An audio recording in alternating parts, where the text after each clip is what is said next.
నోట్లో నుంచి వచ్చింది ఏదైనప్పటికీ కూడా ఆ జీవితాలు మారుస్తారు. సువార్త నోటితో పలికించే సువార్త ఉంటే కాదు, అనేక క్రియలు లేని విశ్వాసం వ్యర్థం, క్రియ లేని సువార్త వ్యర్థం.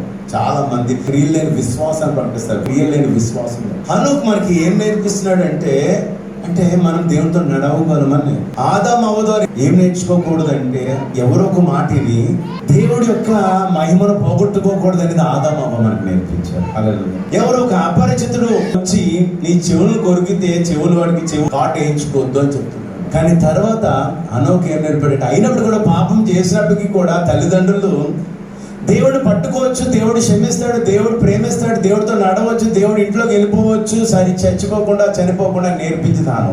నోవా ఏం నేర్పించాడు? మనం అపరిశుద్ధమైన అపవిత్రమైన దేవునికి వ్యతిరేకమైన పాపకరమైన జనంలో దేవునికి విసుగు కోపము మంట పుట్టిస్తున్న జనం మధ్యలో జనుల మాటలకు అలవాటు పడకుండా ఆయన చెవులను పరిశుద్ధపరుచుకుని పరిశుద్ధపరుచుకుని పవిత్రపరుచుకుని నేను ఈ ఉగ్రత నుంచి తప్పించుకోగలను అనే విషయాన్ని మనకు నోవా నేర్పిస్తాడు. నేర్చుకుని ఏం చేశాడంటే తన కుటుంబాన్ని అందరికీ చెప్పాడు సువార్త. అంటే ఎవరు వెళ్ళదు కానీ తన కుటుంబాన్ని మాత్రం ఆయన రక్షించుకోగలిగాడు. 8 మంది.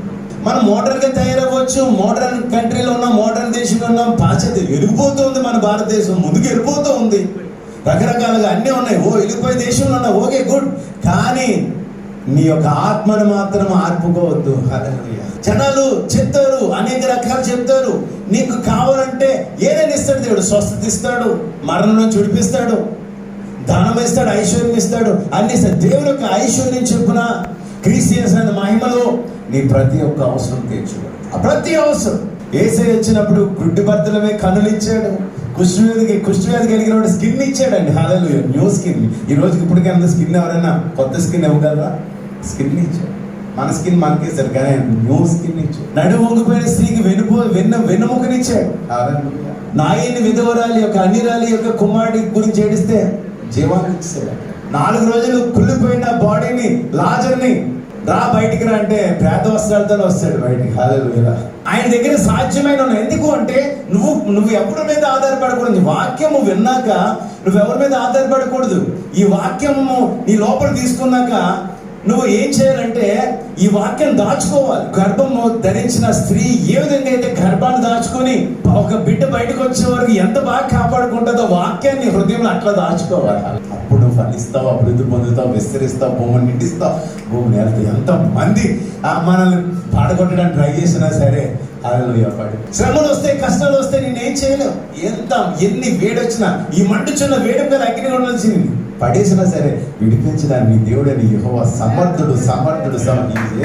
అంటే మనకి ఎటువంటి సంఘం కావాలంటే నీతో పాటు ప్రార్థన చేసేవాడు కావాలి, నీతో పాటు బలపరిచేవాడు కావాలి, నిన్ను దేవుని ఆత్మతో నింపడానికి నీ కోసం నీకు ఎప్పుడు కూడా వాక్యం చెప్పేవాడు కాదు. అటువంటి స్నేహితులు దొరికితే ఉంటారు, లేదంటే ఒంటరిగా ఉంటారు. చాలా మంది కలుస్తుంటారు, చాలా రేర్. కొంతమందితోనే నేను కలుస్తాను. ఎందుకంటే వీళ్ళతో మాట్లాడతారు, బాధలు కష్టాలు లేదు ఇంకోటి చెప్తుంటారు. కానీ వాక్యంతో సాక్ష్యాలు చెప్పేవాళ్ళు చాలా తక్కువ ఉంటారు. నాకు దేవుడు ఇది చేశాడు, అది చేశాడు, నేను ఎంకరేజ్ అవుతా, నేర్చుకుంటా. నీకు ఇది జరిగింది అంటే నేను ఇంకా ప్రార్థనలోకి వెళ్తా. ఇన్ని రోజులు పెట్టి ప్రార్థన చేసి ఏం జరగలేదంటే నా వ్యక్తులతో తిరగడం కష్టం. ఇదే కొంచెంసేపు చెప్పడానికి వెళ్తాను కానీ వాళ్ళతో స్నేహం చేయలేదు. వాళ్ళతో గంట సేపు 2 గంటలు 3 గంటలు మాట్లాడతాను, కన్నీరు కాలుస్తాము, ఏదైనా హెల్ప్ చేయగలుగుతాం. కానీ వాళ్ళతో కలిసి తిరగాలంటే ఏం చేయాలంటే నా ఆత్మను బలపరిచేవాడు కావాలి, దేవుని యొక్క వాక్యం చెప్పేవాడు కాదు, ప్రత్యక్షత చెప్పేవాడు కాదు. అక్కడ నేను ఇది చేసినప్పుడు దేవుడిని ఇలా చూశాను, దేవుడిని ఇక్కడ చూశాను, దేవుడితో ఇలా మాట్లాడాను, దేవుడు ఇలాంటి జరిగినాయి, దేవుడు ఇలాంటి అద్భుతం చేశాడనే విషయము నా హృదయాన్ని, నా శరీరాన్ని, నా ఆత్మను బలపరుస్తుంది. ప్రకాశమానమైన సువార్త అంటే అదే. అంటే యుగ సమయం దేవత ముసుకంటే వాడి దగ్గరికి వెళ్ళినప్పుడు వాడు ముసుకేస్తాడు, వాడి దగ్గరికి వెళ్ళకపోతే యుగ సమయం దేవత దగ్గరికి వెళ్ళకపోతే నీకెందుకు ముసుకేస్తాడు? సువార్త ప్రకాశమైన ఆ యొక్క సువార్త నీకు అవసరం లేనప్పుడు, దుర్వార్త సంబంధం, చీకటి సంబంధమైన దుర్వార్తను వినడానికి వెళ్ళినప్పుడు మాత్రమే వాడు ముసుగులో తీసుకెళ్తాడు.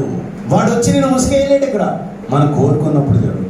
నీ హృదయాన్ని ఎంతగా ప్రిపేర్ చేసుకుంటే అంతగా ఎదుగుతావు. నీ యొక్క హార్ట్ లో ఏదైతే నమ్ముతావో జరుగుతుంది. ఈ కొండను చూసి వెళ్ళి అక్కడ సముద్రంలో పడవేయమంటే పడుతుంది. ఎప్పుడు పడుతుంది అంటే ఆ యొక్క వాక్యం ఆ విధంగా నువ్వు దర్శనంతో దేవునితో సన్నిధిలో గడిపినప్పుడు అటువంటి మాటలు నీ లోపల నుంచి వస్తాయి. నీ నాలుగు నుంచి అటువంటి శక్తి కలిగిన వాక్యం నీలో